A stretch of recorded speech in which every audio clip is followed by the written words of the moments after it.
17वीं शताब्दी में शुरू हुआ अंग्रेजों द्वारा ये खेल जिसे हम क्रिकेट कहते हैं, आज दुनिया के हर गली कूचे में खेला जा रहा है। किसी ने नहीं सोचा था कि ये एक डंडे और गेंद से शुरू किया गया खेल लोगों के खून में शामिल हो जाएगा। दुनिया में ऐसा कोई नहीं होगा जिसने क्रिकेट ना देखा हो, और अगर किसी ने गलती से भी ना खेला हो तो वो क्रिकेट जगत से जुड़ी कहानियों को जानने का शौकीन तो जरूरी होगा।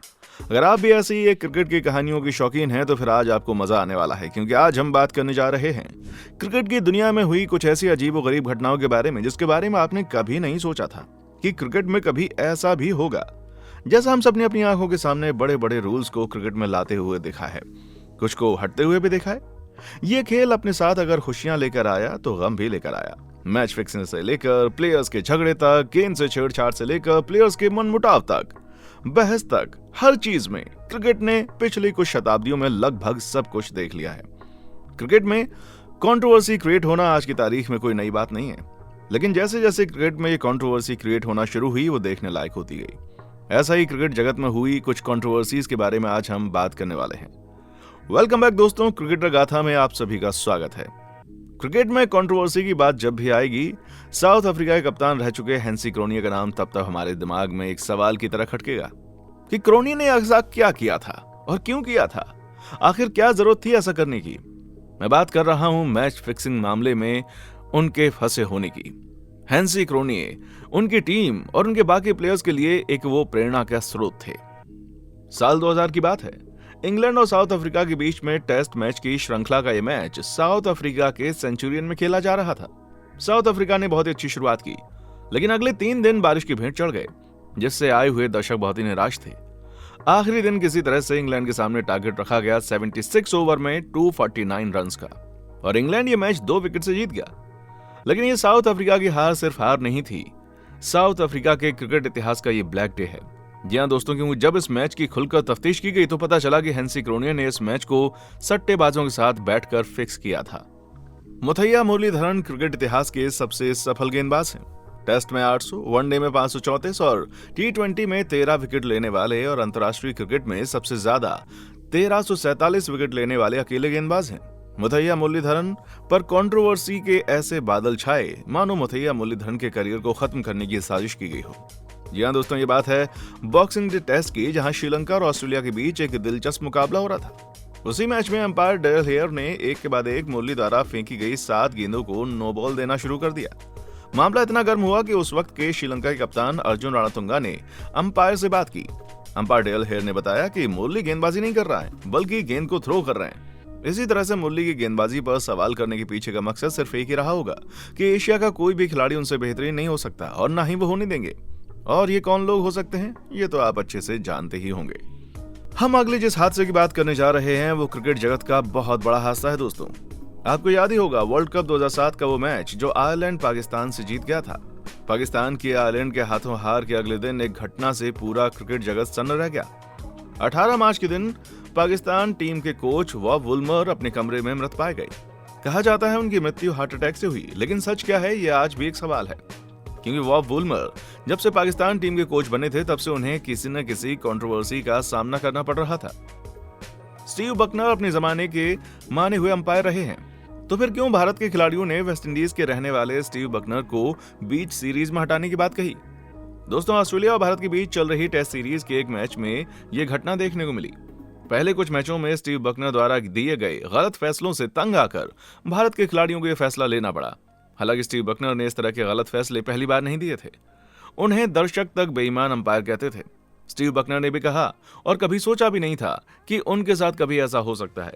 इस तरह की कंट्रोवर्सी से तंग आकर स्टीव बकनर ने 2009 में अंपायरिंग से संन्यास ले लिया। चलो अच्छा ही हुआ, जब तक आप रहे हमें परेशान ही करते रहे स्टीव बकनर साहब। अगला नाम भारत के माने हुए स्पिनर हरभजन सिंह का है दोस्तों। ये बात है साल 2007-8 की, जब भारतीय टीम ऑस्ट्रेलिया के दौरे पर थी। 4 टेस्ट की सीरीज का पहला मैच ऑस्ट्रेलिया ने 337 रन से जीत लिया। दूसरा मैच सिडनी में 6 जनवरी 2008 को खेला गया। इसी टेस्ट में साइमंड्स बैटिंग कर रहे थे, तभी हरभजन ने साइमंड्स की नोकझोंक कर ली। बाद में साइमंड्स ने आरोप लगाया कि भज्जी ने उनको मंकी कहा था, और इसके बाद हरभजन पर 3 टेस्ट मैचेस का प्रतिबंध लगाया गया। इंजमाम उल हक, ये नाम पाकिस्तान के क्रिकेट का बहुत ही बड़ा नाम है। इंजमाम अपनी बल्लेबाजी के साथ साथ अपने किरदार के लिए जाने जाते रहे हैं, लेकिन आज हम बात करने जा रहे हैं उस घटना की जहां इंजमाम बल्ला लेकर एक फैन को पीटने चले गए। ये बात भारत और पाकिस्तान के बीच 1997 में टोरंटो में घटी। इस मैच के दौरान इंजमाम उल हक एक प्रशंसक पर इसलिए भड़क गए क्योंकि वो उनको बार बार आलू आलू कहकर चिढ़ा रहा था। इंजमाम उल हक पर इसके लिए 2 मैच का प्रतिबंध लगा, पर इस विवाद को लेकर अब जाकर खुलासा हुआ कि इंजमाम आलू बोलने के कारण नहीं बल्कि भारतीय कप्तान मोहम्मद अजहरुद्दीन द्वारा की गई स्लेजिंग के कारण चिढ़ गए थे और इसकी नाराजगी में उन्होंने गैलरी में जाकर उस फैंस की पिटाई कर दी थी। यह खुलासा पाकिस्तान के पूर्व गेंदबाज वकार यूनिस ने किया है। एंजेलो मैथ्यू हुए थे टाइम आउट का शिकार। आइए जानते हैं ये कहानी क्या है। दोस्तों, भारत की मेजबानी में खेले जा रहे मेंस वनडे वर्ल्ड कप 2023 में कई रोमांचक मुकाबले और काफी सारे विवाद सामने आए, मगर 6 नवंबर को खेले जा रहे श्रीलंका और बांग्लादेश के बीच इसी मुकाबले में एक ऐसा विवाद सामने आया जिसने बड़ी बहस छेड़ दी। ये श्रीलंकाई बल्लेबाज एंजेलो मैथ्यू के टाइम आउट का विवाद है। मैथ्यूज अब इंटरनेशनल क्रिकेट में टाइम आउट होने वाले दुनिया के पहले क्रिकेटर बन गए हैं। मगर यहाँ बता दें कि मैथ्यूज से पहले भारतीय टीम के पूर्व कप्तान सौरव गांगुली भी एक बार टाइम आउट होने से बाल बाल बचे थे। हुआ ये था कि एंजेलो मैथ्यू बैटिंग करने आ रहे थे। जैसे ही वो स्टंप के पास अपना स्टांस लेने आए तभी उनके हेलमेट का स्ट्रैप टूट गया और वो हेलमेट लेने वापस चले गए। जैसे ही वापस आए, बांग्लादेश के कप्तान शाकिब अल हसन ने आउट की अपील कर दी और अंपायर ने मैथ्यूज को आउट दे दिया। वैसे बांग्लादेश के कप्तान शाकिब अल हसन तो आए दिन किसी न किसी कंट्रोवर्सी में नजर आते हैं। वो चाहे इंटरनेशनल मैच हो या लीग मैच, उनका हर तरीका एक जैसा ही होता है। हालांकि शाकिब अल हसन को बुकी से बात करने के आरोप में आईसीसी की तरफ से 2 साल के लिए बैन भी किया गया था। उसके बाद शाकिब ने कहा कि मुझे क्रिकेट से प्रेम है और मैं इस खेल की इज्जत करता हूं, लेकिन मैंने बुकी के बारे में आईसीसी को कुछ नहीं बताया। मैं इस बात को स्वीकार करता हूं और अपनी गलती मानता हूं। अब हम जिस कंट्रोवर्सी की बात करने जा रहे हैं वो पाकिस्तान क्रिकेट के लिए किसी ब्लैक डे से कम नहीं है। पाकिस्तान क्रिकेट के लिए 17 साल की उम्र में अंतर्राष्ट्रीय डेब्यू करने वाले आमिर अपनी स्विंग और रफ्तार के लिए पहचाने जाते थे। शुरुआती साल में उन्होंने एक के बाद एक कई रिकॉर्ड बना डाले। उन्होंने 2009 आईसीसी T20 वर्ल्ड कप में पाकिस्तान की जीत में अहम भूमिका निभाई थी। इसके बाद उन्होंने गेंदबाजी के साथ ही बल्लेबाजी में भी अर्धशतकीय पारियों की बदौलत सुर्खियां बटोरी और रिकॉर्ड बुक में शामिल हुए। उनके लिए 2009 के आखिरी सब कुछ सही चल रहा था और वो पाकिस्तान क्रिकेट के चमकते सितारे बने हुए थे।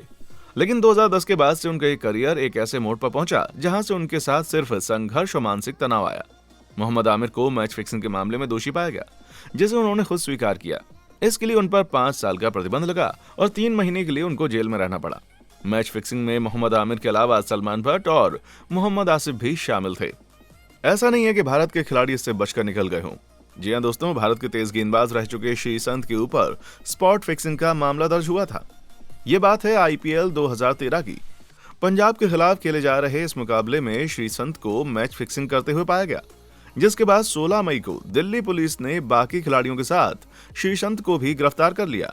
दिल्ली पुलिस का कहना था कि उनके पास एक ऑडियो रिकॉर्डिंग है जिसमें साफ पता चलता है कि श्रीसंत भी फिक्सिंग में शामिल थे।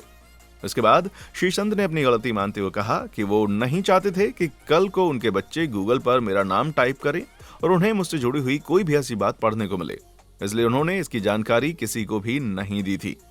अगर आप क्रिकेट के दीवाने हैं और इसी तरह की क्रिकेट से जुड़ी हुई कहानियों को जानने के शौकीन हैं, तो जुड़े रहिए हमारे चैनल क्रिकेटर गाथा के साथ। और जुड़ने के लिए क्या करना है, हमारे पेज क्रिकेटर गाथा को सब्सक्राइब करना है, बेल आइकन को प्रेस करना नहीं भूलना है। चलिए दोस्तों, फिर होगी जल्दी मुलाकात कोई नई कहानी के साथ। तब तक के लिए हमें दीजिए इजाजत। देखने के लिए शुक्रिया।